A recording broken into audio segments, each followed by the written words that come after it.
Et puis l'une des visions qui m'a beaucoup intéressé, je crois que je vous ai raconté ça l'autre jour, c'est la vision des musulmans ayant le sida guéri. Et le nombre, c'était terrible.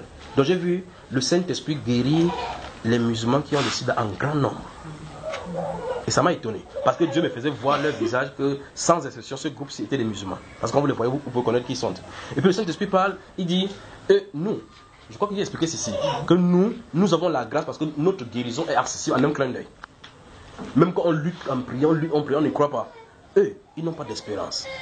Parce que leur religion les empêche de voir Jésus le guérisseur, le sauveur, celui qui vit pour toujours, celui qui est ressuscité. Parce que c'est derrière la résurrection de Jésus-Christ que se classe notre justification. Vous voyez cela, n'est-ce pas? Or, ils n'aiment pas cela. Dans la sourate 2, il dit clairement que c'était un faux semblant. Donc on a changé celui qui était sur la croix là-bas. Et parmi ceux qui ont prêché là-bas, ils n'ont pas donné la bonne conclusion. Ce qui fait que chaque personne tire des conjectures de son côté. Par conséquent, Jésus n'est pas ressuscité. Donc tous grandissent comme ça. Mais le Saint-Esprit dit, beaucoup d'entre eux vont chez les prostituées. Donc beaucoup de musulmans vont chez les prostituées. Ne vont pas avec le gangrène, ils vont chez les prostituées. Par conséquent, beaucoup sont portés des virus de sida. Et comme ils ont 4, 5 femmes, quand il prend un, il part à l'intérieur, il prend le créateur, il vient à la maison, il prend le sida chez une personne, il donne à 4 personnes. Vous voyez là, on est frères. C'est qu'il faut qu'il y ait le sida là-bas beaucoup. J'ai vu Dieu guérir beaucoup de personnes. Et quand il guérit, moi je n'ai pas vu de prédication, j'ai seulement vu comment ils étaient guéris. Donc le Seigneur va produire le réveil au niveau des musulmans et les guérisons des sida. Vous allez voir beaucoup de musulmans qui vont commencer à témoigner que ça ne veut pas dire qu'on va les regrouper dans un endroit et par groupe le faire. C'est-à-dire que vous allez voir les témoignages des musulmans que Jésus va visiter par les guérisons et autres. Et il ne peut pas cacher. Parce que quand Jésus t'est guéri, tu ne peux pas cacher. Même si tu caches, il va ouvrir ta bouche. Même quand Jésus disait qu'il ne publiait pas, c'est eux qui allaient créer les organes de presse, pas vrai frère. Il dit, va, ne dis personne. Il dit, plus il disait que ne dis pas. C'est vrai qu'en réalité, les gens la comprenaient. Les gens disaient, quand Jésus dit ne dis pas, il veut dire va créer le messager. D'accord?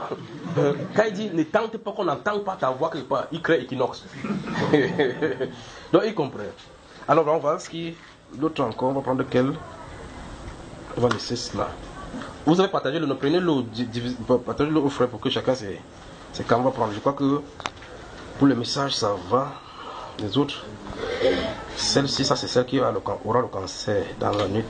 Qu'est-ce qu'il veut faire pour elle, c'est cela? Ok, c'est quoi que c'est bon. Que le Seigneur vous bénisse.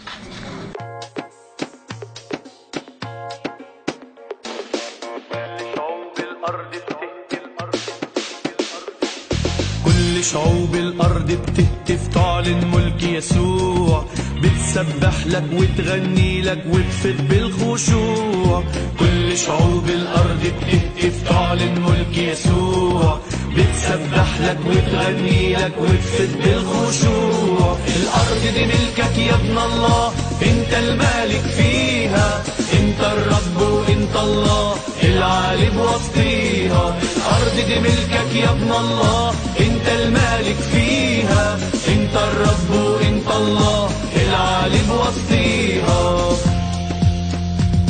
شايفينك وانت بتمشي يا رب سلطانك وسطينا وبتعلن ملكك ملك الحب يا منور أراضينا شايفينك وانت بتمشي يا رب سلطانك وسطينا وبتعلن ملكك ملك الحب يا منور أراضينا الأرض دي ملكك يا ابن الله انت المالك فيها انت الرب وانت الله العالي بوسطيها الأرض دي ملكك يا ابن الله انت المالك فيها انت الرب وانت الله العالي بوسطيها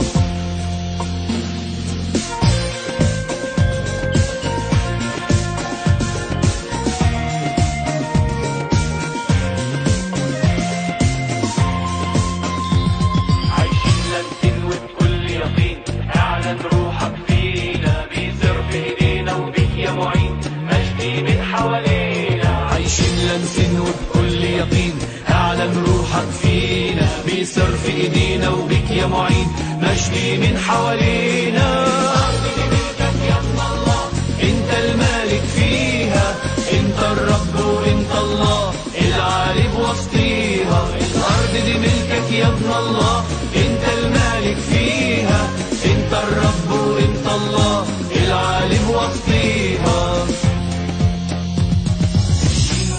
رافعين رايات ووعود غالية ثمينة بالدم الغالي نشوف رافعين رايات ووعد غالية ثمينة، بالدم الغالي نشوف آيات وصليبك يغنينا. انت المالك فيها، انت الرب وانت الله العالم وسطيها. الارض دي ملكك يا ابن الله، انت المالك فيها، انت الرب وانت الله العالم وسطيها. الارض دي ملكك يا ابن الله، انت المالك فيها، انت الرب وانت الله العالم وسطيها. بلدنا دي ملكك يا ابن الله، انت المالك فيها، انت الرب وانت الله العالم وسطيها. بيوتنا دي ملكك يا ابن الله، انت المالك فيها، انت الرب وانت الله العالم وسطيها. حياتنا دي ملكك يا ابن الله، انت المالك فيها، انت الرب وانت الله العالم وسطيها.